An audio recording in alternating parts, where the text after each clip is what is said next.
I'm Dr. Bill Lyle and I practice obstetrics and gynecology, and over the years I have delivered over 4,000 babies. Welcome today, because today is special, because this is Sanctity of Human Life Sunday. Since 1973, we have lost over 63 million babies' lives because of abortion. And abortion at its very core is an attack against the image of God.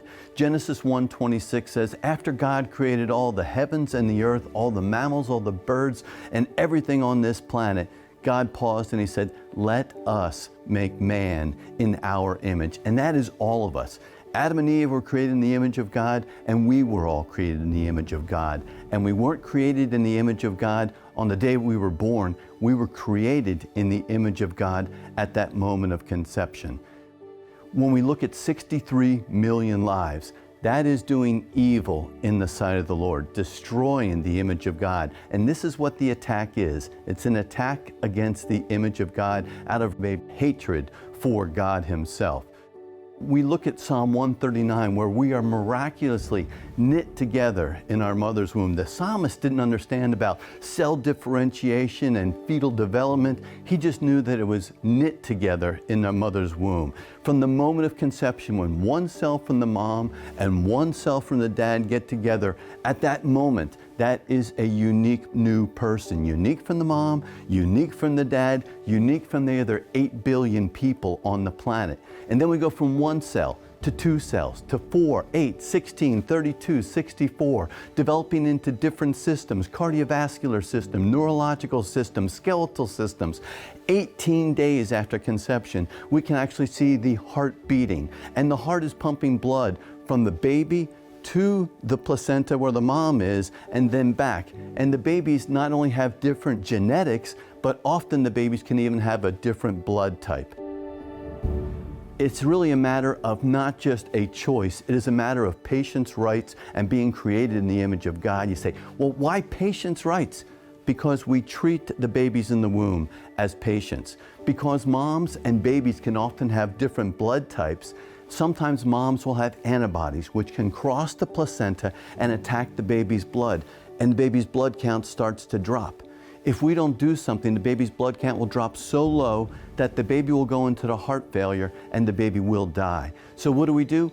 We actually can now do blood transfusions directly into the circulation of the baby, and we have done that as early as 18 weeks gestation. If we can give a baby a blood transfusion, then they are a patient, and a patient has rights. But we're not just doing blood transfusions, we're doing surgery on babies in the womb. We are doing correction of spina bifida in the womb, and we are saving babies' lives. And recently, at the Cleveland Clinic, they actually performed an open heart surgery on the baby in the womb.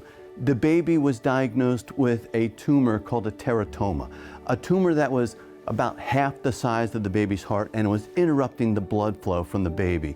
So what did they decide? They said, well, we can deliver the baby and then do surgery, but now we have a preemie which has just had surgery, or we can do surgery on the baby in the womb. They made the decision to operate on the baby in the womb. The mom got an epidural, so mom was in control of her pain. And then they made an incision in the mom's belly, they made an incision in the womb, and then they had access to the baby. So they brought out the baby's right arm, and they brought out the baby's left arm to get access to the baby's chest. And don't forget, this baby is only 27 weeks gestation.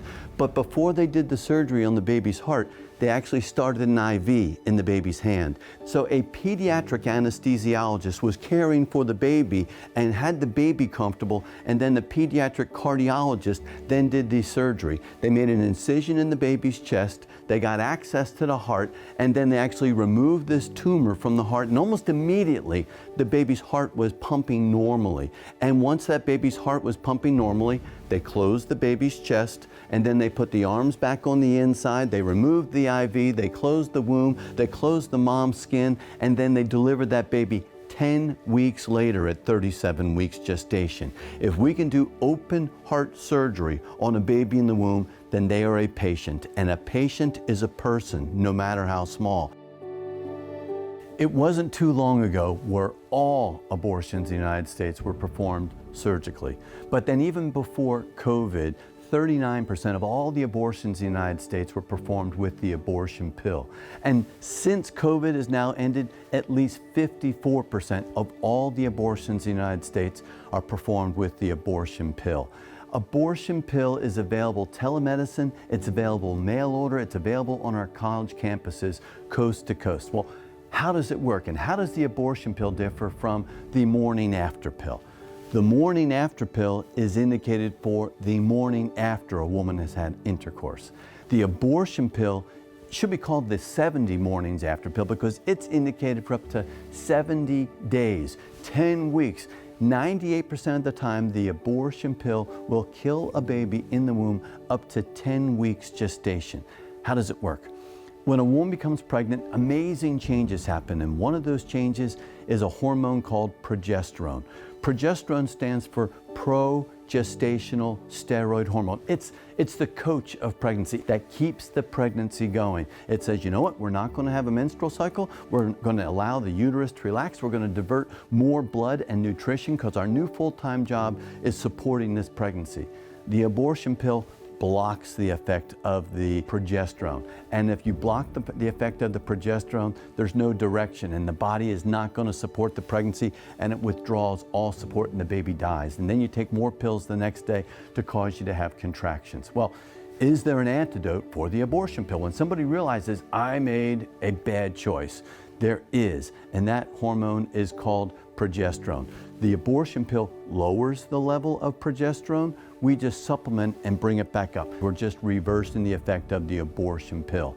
We are 70% effective if we can intervene within the first 72 hours after a woman recognizes, I made a mistake.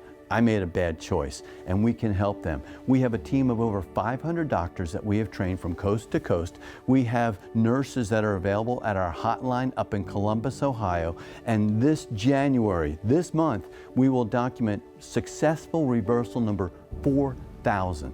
I have attempted reversal 16 times here in my town, and I've been successful 12 out of those 16 times. I mean, I've had a great career. 4,000 babies, I've delivered triplets and I've delivered quadruplets, but the ones that I really remember will always be the ones where you had a baby on the inside of the womb, 8, 9, 10 weeks along.